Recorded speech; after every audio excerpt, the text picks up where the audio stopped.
okay, I'm going to recommend 4 months of corrective chiropractic care for you. That would be an initial intensive care phase. At the end of that initial phase is the metric I'm working to next, which is our R4 stick rate. So we call it the internal vernacular, and I know R4 might not mean anything to anybody listening to this yet, but what we mean by that, it's the fourth report you're going to give with a person, and that means it's the report at the end of their initial visit or end of their initial care plan, where they're going to get to say yes or no to the next set of recommendations that you're making. So initial care goes from A to B. B is where we get to make recommendations for the next set. When they have that conversation where we're saying, this is what you've experienced over this care, these are your goals, here's what I think we need to do to keep you moving towards those goals. Do you want to do that? That report, we want to know how many people get there. In other words, how many people say yes initially that get to that report.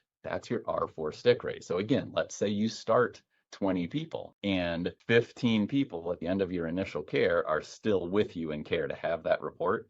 That's a 75% stick rate. Now, that's lower than the remarkable standard of 80%, but we want to know that number. So please start taking that number. How many people are actually making it there? And this can be shocking. I just had a conversation last week with an office where, the typical is like, oh, once people start, they stay. It's absolutely, once they start, they stay. And out of 100 people who start, the remarkable standard would be around 60 to 70 of them are still with you 16 months after they start. The office actually did the metrics and counted every person, and their percent at 16 months was 8%. And they were like, oh my gosh, almost nobody stays.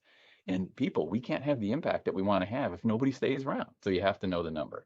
So as you're getting started, know your R4 stick rate. That's the third of the 4 metrics I want to talk about. So get those retention numbers down. They typically are the ones that just fly out the window because we think once people start, they're always going to stay.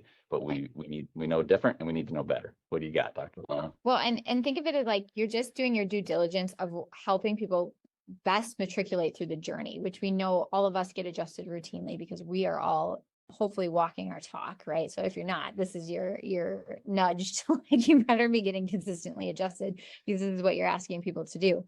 And at the same time, like, are we doing our due diligence to follow up, have our reevals? So also, if you're listening and not having proper progress reports and reevals to help engage and know, like, are we hitting the goals and what are their new goals? And, what does that look like for this person? And do we need to fine tune any parts of their care? Like, that's just good doctoring, right?